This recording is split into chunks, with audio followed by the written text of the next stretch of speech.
Welcome to my breakdown of episode 3, season 3, Wheel of Time on Prime Video. And what a banger this season has been so far. And this episode is right now. I am just beside myself. Okay, I'm going to just do an overview. Later on, I'll do more deep dives. And we start with that fabulous cold open where we get Sammael, Rahvin, and Lanfear all together in one spot. We get a few really good little things dropped to us. Lanfear says Sammael's the weakest. He doesn't even contend it. And what do you think of Sammael? I think he is absolutely brilliant. Can't wait to see more of him. We also get to have a bit of a word drop. Nae'blis, yes.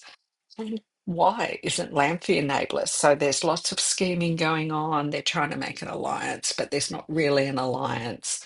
We get the mention from Rahvin that he is, of course, going to tell Grendael and Semirhage. So we have the absolute knowledge that we've got them. So that's 7 of the 8 that we know so far. And I do have a little bit of a prediction that I think it's not going to actually be Asmodean that is the 8th Forsaken, but I think the Forsaken we're going to get is going to be a mixture of 3 characters. I think it is going to be Taim Asmodred. So I think that Taim is going to be a bit like Rahvin, who is a Forsaken that is pretending to be someone. He's going to pose as a false dragon so that he can get close to Rand, so that he can form the Black Tower and all of that stuff. And he will play an instrument and do some teaching.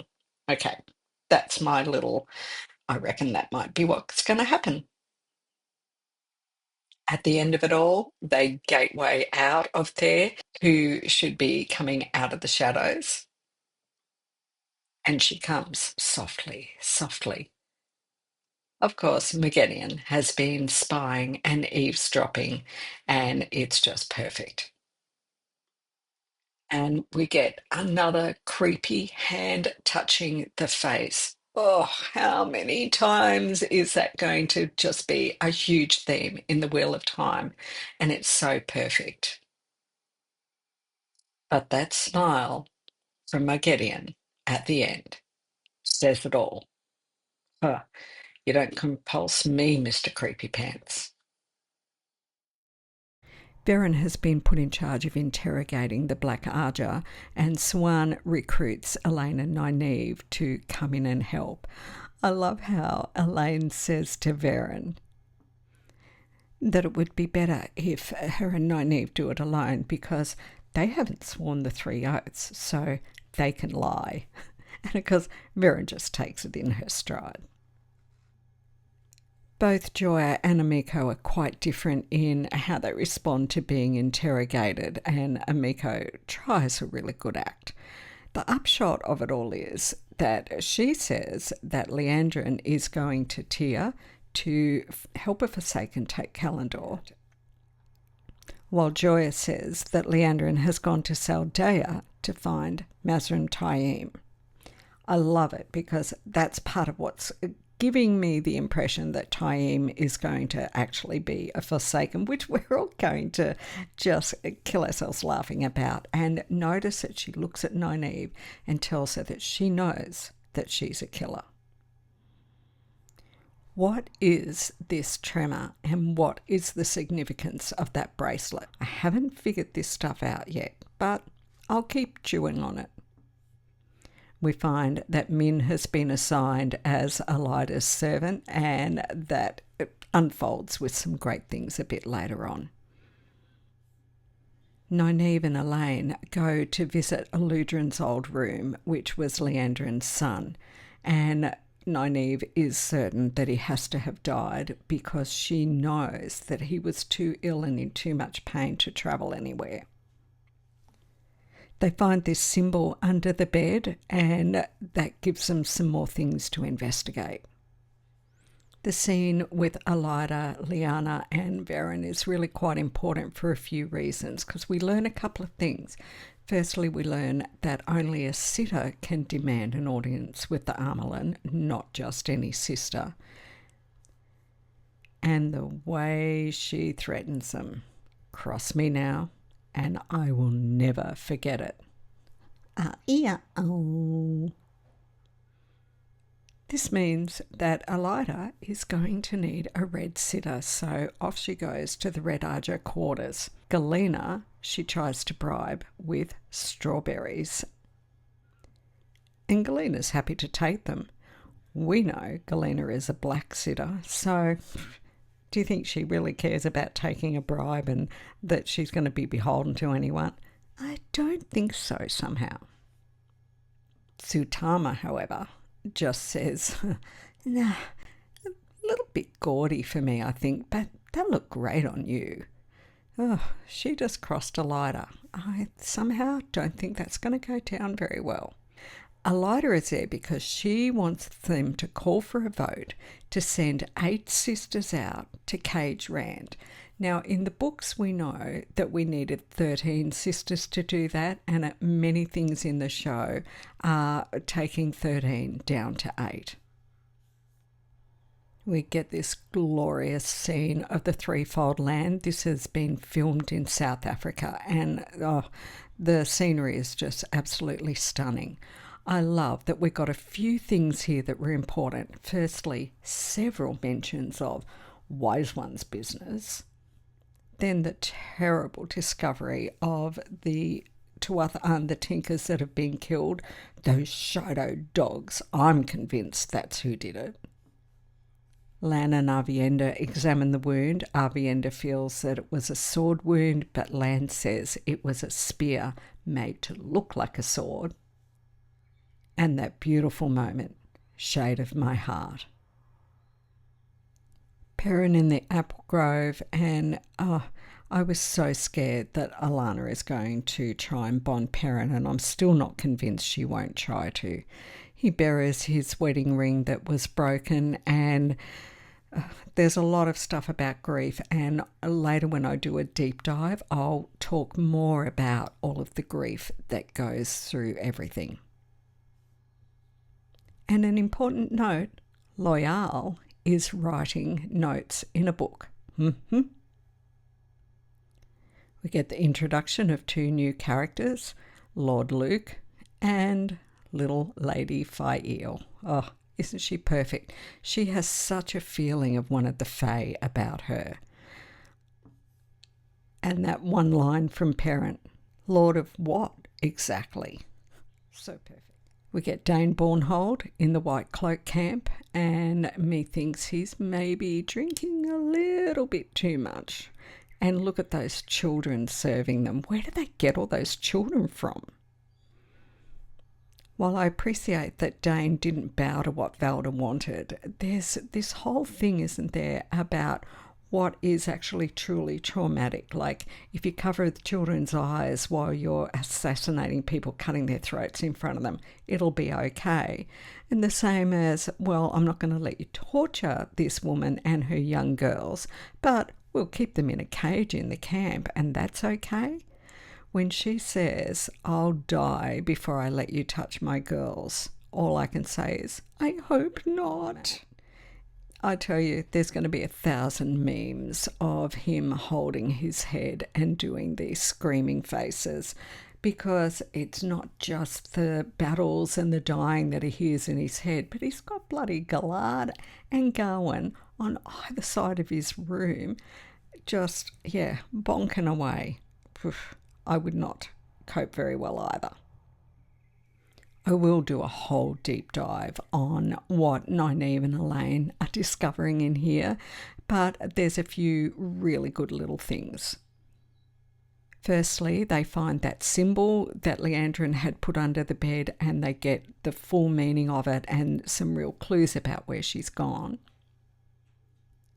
We find that Verin has been cataloguing all of the items in the 13th depository, which she was obviously doing before they were stolen.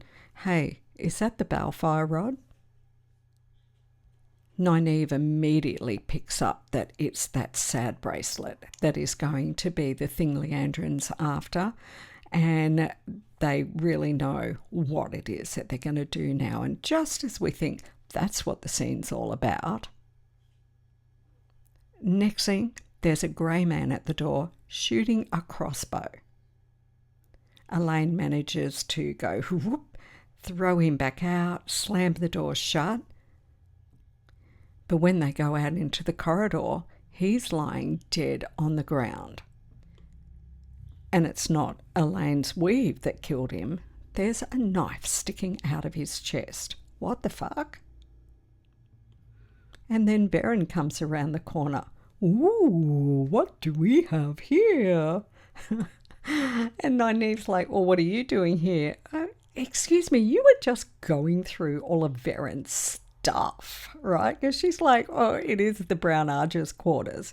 What are you doing here? But really, everyone just shuffles off and nobody really stops to go, excuse me, there's an assassin and somebody killed him. What happened here? Yeah, lots of suspect stuff going on, eh? And we get the scene that is the Red Wedding. Oh my God, what a stunning scene this was. This is the house where Liandrin gave birth to her son, was kept in a dungeon, and all these years later, this stuff is still going on. We find that the man who's getting married here is a descendant of the man who Liandrin was kept captive here by. I can't remember how many great generations were given, but it did make me wonder, in all these years, why did Liandrin never go back and put a stop to this before? I mean, it's good that she's doing it now and we get to see it, but wow. She is particularly furious when she discovers that it's another child that's being married to this man, and all hell breaks loose. She turns to the man and literally rips his bloody heart out in front of everybody. Feels sorry for the child, and so she gets Naomi to go and mind wipe her. Oh, gee, that was kind of you. Thanks, Liandrin. And then gives the go-ahead to her associates to slaughter everybody else that was there. I found this conversation between Elaida and Min so interesting. Elaida's basically saying, oh, you and I are the same. The only real difference is that I take advantage of the stuff that I can do. And it's like, what? You've had, as far as we know, at most 3 foretellings in your whole life. Min can have 3 foretellings the minute she walks into a room, and hers go on hour after hour, day after day. How is she supposed to just oh, well, this was great and I can take advantage of all of this? Elaida has no idea, but what's really important here is that she tells Min her secret. Now, she knows that Min has been put there to spy on her, and she says, you won't tell anyone, will you? And Min's like, yeah, no. And what she tells her is that she has this plan to get those sisters sent out to cage Rand. Was this because she's actually decided that she just wants to get rid of Tsutama? And because what we find out, of course, is a bit later, is that action is taken on this. So was it Min who took that information back to Siuan? That's all. I'll just leave that here. We get the lovely conversation where Bear begins to speak to Egwene about her dreams. Egwene, of course, is really shaken by them, and Bear is able to explain to her that, wait a minute, if you've got physical impacts happening from something you're dreaming, that's not dreaming of some dead person. That has to be somebody there doing that to you. Rand and Lanfear are again in the room back in the inn at the foregate, but Lanfear says that this time it was Rand who brought her into the dream rather than her bringing him in, and she's behaving quite differently. She's seeming like she's a bit depressed, and she's actually kind of doing a bit of a, oh, can you rescue me, damsel in distress, I need help kind of thing. And she talks about the Sakanan. Now, Rand, he doesn't want to have anything to do with what she is suggesting, because we're back to that thing of, here, team up with me and we'll take over everything together. And he's not buying into it. And the sweat tent. We go from in the tub, Lan saying to Moiraine, it could be hotter. And now they're in the sweat tent and they are not coping with the heat well at all. We've got Guy Shine walking around helping in there. And Bear tells them a little bit about Rahvin. That's helpful. The show watchers are getting a little bit of a clue that there's some stuff coming up. Then that just hilarious discussion between Lan and Moiraine. She's looking at you. No, she's looking at you. And just when you think, oh, Moiraine might have a go, in fact, she's looking at Lan.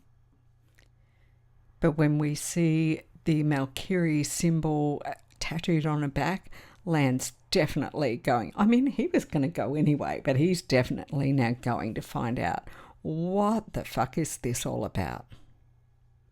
I think it's quite good that we've got a bit of a plot arc for Lan that's a little bit separate, because it's going to bring in some new spring stuff, and it's going to give him a bit more of a role at this point in the story where he might not have had so much of a role. I'm really interested to see how this plays out, and I'm certain that she will still be a dark friend.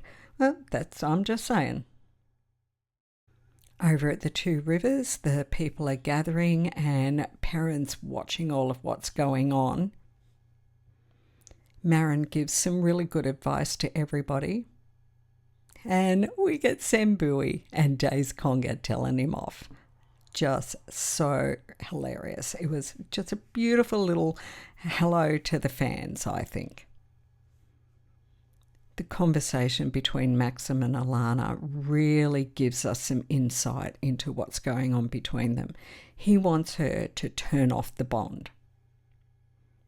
He says that they're in danger and that she feels nothing about the loss of Ivan. Oh, that struck my heart. He says, we should be hunting down Liandrin. Why aren't we doing that? And of course, we get the Aes Sedai answer, which is she doesn't answer him. And the Perrin and Fael. Oh, she is perfect, and he's just, doing his own thing. We get the whole, my name is Mandab, and that just about killed me. Just before that happened, I was watching it with Tari, and Tari says, oh, I really wish we could have got the my name is Mandab, but we're not going to get it. And like literally within a minute, she says it, and we both just screamed. Look at his face. Mandab, huh? Loyal sits down and asks Perrin what they're going to do next. And what do you think we're going to do? We're going to go and rescue Natty and the girls. Of course. Min and Matt are still not sorting their shit out, but what a scene. As they're talking, Min gets the vision of Matt. Oh, chills. Min sees a vision where Matt is hanging from the twisted redstone doorway. Now, do you remember when Matt was given the mushroom tea by a Sammael last season? He saw a very similar thing. Different clothing, but it is so similar, it has to be referring to the same thing. Look at that. There's the one Min sees, there's the one Matt saw. Oof. It's going to be the fin, we know it, snakes and foxes. Matt starts arguing with Min about her seeing the things, and here comes Galad, and he just comes barging right in breaks them up, tells Matt he can't do what he's doing, and calls him a prick. Like, well, that was a really good introduction, wasn't it? And this is exactly what I was talking about before. We had Elaida in here with the Red Ajah telling them the vote that she wanted them to put to Siuan. Then we had Elaida telling Min what she was doing, but don't tell anyone. And now, all of a sudden, we have Liana turns up at the Red Quarters, which is not something that would normally be expected to happen, and tells Tsutama, you're taking 7 sisters and you're going to go hunt Mazrim Taim. Elaida says, no. And Tsutama says, yeah, they will. Now, just because Elaida said no, does that mean she didn't set this up? Because the really big thing about all of that is, as soon as Tsutama's out of the room, Elaida is turning to Galena and saying, okay, so who's going to take Tsutama's place? Huh? We need to have the vote. We can't lose that vote. Go Elaida. What a manipulator. Back in the Two Rivers, and Perrin is telling everybody that they need to stay here in the town and work together. Look at the face on Luke. He's not really very impressed by Perrin doing this. It's a beautiful callback to what happened in the books, but it was so much bigger in the books because Perrin was riding around, going from farm to farm. This scene is much simpler because all of the farm people are in town and Perrin's able to talk to them all as one group. Way better for television because we don't have time for all of that travelling. Now, Matt takes a quarterstaff and starts messing about in the training grounds on his own, and here comes Gigi. That's the little shorthand name that I've given to Galad and Gawain. Galad says that Matt would be much better off learning to train with a sword, and for the person who tried to tell me that they were real swords being used in the training ground, I think we've just disproved that one. Of course, Matt tells him that no, thank you very much. I'm more than happy with my staff. At this point, Nynaeve comes along because she's come to tell Matt that she's leaving. They step aside and Matt gets a little bit loud for Galad's, sensibilities about how men can treat with women. And so, of course, he can't help but step in. Look at him. Just such a, you will do what I say that you're going to do. And it turns into the scene we have been just dying for. I have watched this quite a few times over because it is chef's kiss. Dovyendi Setovia Sagain.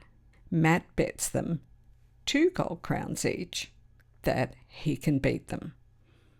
And these supposed amazing fighters, not only does Matt beat them, but they don't even touch him. And you beautiful idiot. And victory. 2 gold crowns each. How about it? Were you satisfied?